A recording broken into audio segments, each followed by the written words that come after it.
धीरे धीरे मुझे ये दिखने लगा था कि मेरे पास जो पंडित कमलापति त्रिपाठी जी और मेरे बाबा पंडित लोकपति त्रिपाठी जी से जुड़े हुए लोग थे, उनकी लड़ाई लड़ने में कांग्रेस पार्टी में अपने आप को असमर्थ पा रहा था।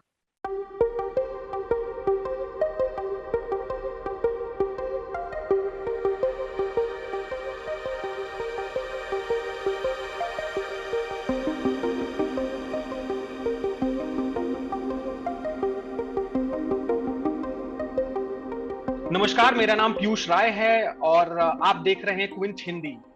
अभी हमारे साथ कांग्रेस के पूर्व एमएलए ललितेश पति त्रिपाठी जुड़े हुए हैं, जो कि अब तृणमूल कांग्रेस में हैं। बहुत बहुत स्वागत है ललितेश जी आपका। धन्यवाद पीयूष जी। ललितेश जी, एक सबसे बड़ा ऑब्वियस सवाल इस समय है कि सब कुछ कांग्रेस को छोड़कर तृणमूल कांग्रेस क्यों? देखिए, हम लोग जब कांग्रेस पार्टी से जब अपना इस्तीफा दिए थे, त्याग पत्र दिए थे, उस समय भविष्य किस दिशा में ले जाएगी उसमें कोई कुछ निश्चित नहीं था। पर एक चीज हम लोगों के अंदर और एक चीज मेरे अंदर विशेष रूप से था कि कांग्रेस के विचारधारा से मैं विपरीत दिशा में नहीं जा सकता हूं। तृणमूल कांग्रेस एक ऐसी राजनीतिक दल और ममता बनर्जी एक ऐसी नेता दिखी जो कि उस विचारधारा के साथ ही अपनी राजनीति कर रही, अपनी लड़ाई लड़ रही हैं। तो वो फैसला उस दृष्टि से काफी आसान था। कितना कठिन था कांग्रेस को छोड़कर जाना, और ऐसा कौन सा स्टेज आया आपको उस समय लगा कि जो है अब कांग्रेस का साथ आगे नहीं चल पाएगा? कांग्रेस पार्टी का साथ छोड़ना मेरे लिए, मुझे लगता है आज तक अपनी जिंदगी का सबसे कठिन अगर कोई फैसला था तो वही था। लगभग पिछले 2-3 साल से मैं इसके बारे में विचार कर रहा था, मंथन कर रहा था, सोच रहा था, पर कभी वो हिम्मत हो सकता है या कभी वो फैसला लेने के लिए मेरे अंदर वो ताकत नहीं आ पा रही थी। पर धीरे धीरे मुझे ये दिखने लगा था कि मेरे पास जो पंडित कमलापति त्रिपाठी जी और मेरे बाबा पंडित लोकपति त्रिपाठी जी से जुड़े हुए लोग थे, उनकी लड़ाई लड़ने में कांग्रेस पार्टी में अपने आप को असमर्थ पा रहा था। तब मैंने ये फैसला लिया कि जब मैं उनके लिए नहीं लड़ सकता हूं पार्टी के अंदर, उनकी लड़ाई नहीं लड़ सकता हूं पार्टी के अंदर, तब मैंने ये फैसला लिया कि मुझे पद पे और पार्टी में बने रहने का औचित नहीं रहता है।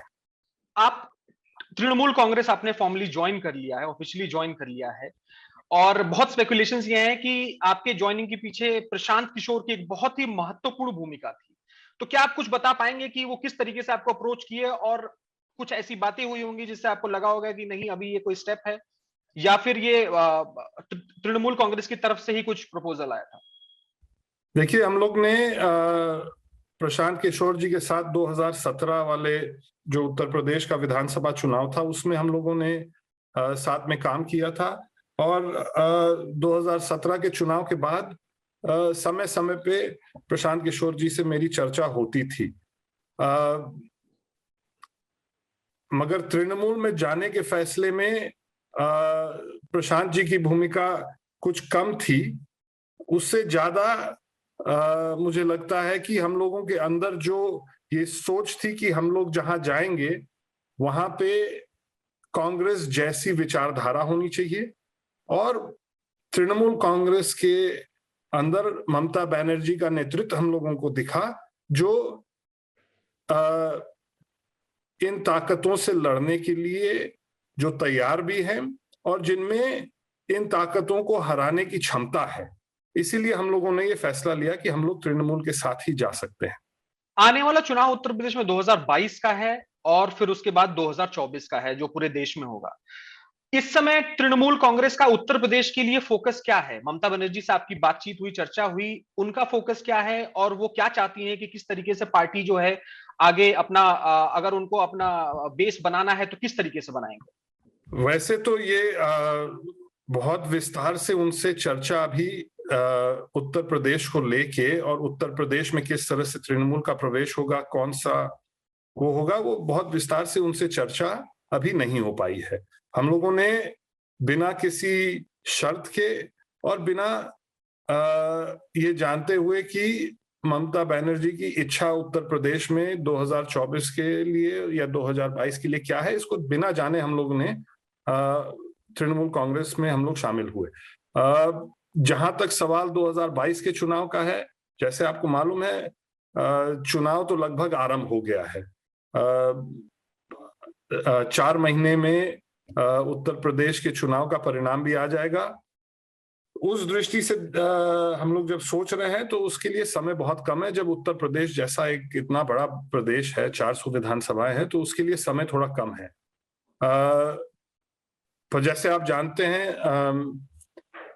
उत्तर प्रदेश के पूर्व मुख्यमंत्री अखिलेश यादव जी के और ममता बनर्जी की संबंध बहुत अच्छे हैं, तो मुझे लगता है कि वो चर्चा उन दोनों के बीच में होगी और वो फैसला जो पार्टी का नेतृत्व लेता है उस फैसले के साथ हम लोग सब कंधे से कंधा मिला के संघर्ष के लिए तैयार हैं। आपका परिवार जो है काफी समय तक कांग्रेस से जुड़ा रहा और जो मिर्जापुर और बनारस के क्षेत्र में जो आपकी पकड़ है, वहां पे जो कांग्रेस के लोग हैं, तो किस तरीके से आपके इस फैसले को ले रहे हैं और क्या आपको लगता है कि वो भी जो है अपना सपोर्ट जिस तरीके से कांग्रेस को देते आए हैं आपके रहते हुए वहां पे, उस तरीके से तृणमूल कांग्रेस को भी देंगे? देखिए, वो जहां तक ये फैसला जब हम लोगों ने लिया था तो मैंने अपने मडिहान क्षेत्र के और मिर्जापुर जनपद के कुछ साथियों से चर्चा भी किया था कि कहाँ पे हम लोगों को जाना चाहिए, और काफी विस्तार से चर्चा हुआ और उन्हीं लोग का ये सुझाव था कि अगर संभव हो तो हम लोगों को तृणमूल कांग्रेस के साथ और ममता बनर्जी के नेतृत्व के साथ जाना चाहिए। तो ये फैसला जब लिया तो अपने साथियों से चर्चा करने के बाद ही लिया था मैंने। कई लोगों को ये फैसला हो सकता है समझ में ना आ रहा हो, क्योंकि जैसे आप जानते हैं तृणमूल कांग्रेस का उत्तर प्रदेश में उस तरह का जनाधार नहीं है जिस तरह से यहाँ पे जो स्थापित राजनीतिक दल हैं। मगर जो लोग भविष्य को देख रहे हैं वो जानते हैं कि 2024 के चुनाव में उत्तर प्रदेश हर लोकसभा के चुनाव में बहुत अहम होता है, और जो आदरणीय ममता बनर्जी की सोच है उसमें उत्तर प्रदेश को बहुत महत्व दिया जाएगा। तो हम लोग ये जानते हैं और ये कल्पना करते हैं कि 2022 का फैसला पार्टी नेतृत्व लेगी और फिर उसके बाद हम लोग 2024 की लड़ाई के लिए अपने आप को तैयार करेंगे। बहुत बहुत धन्यवाद ललितेश पति त्रिपाठी जी क्विंट हिंदी से जुड़ने के लिए। हमारी शुभकामनाएं आपके साथ हैं। बहुत बहुत धन्यवाद। We are truthful, unafraid and independent because of you. Now you can help our reporting from the ground. Go to thequint.com, click Become a Member tab, choose a plan and pay. Because the truth is worth it.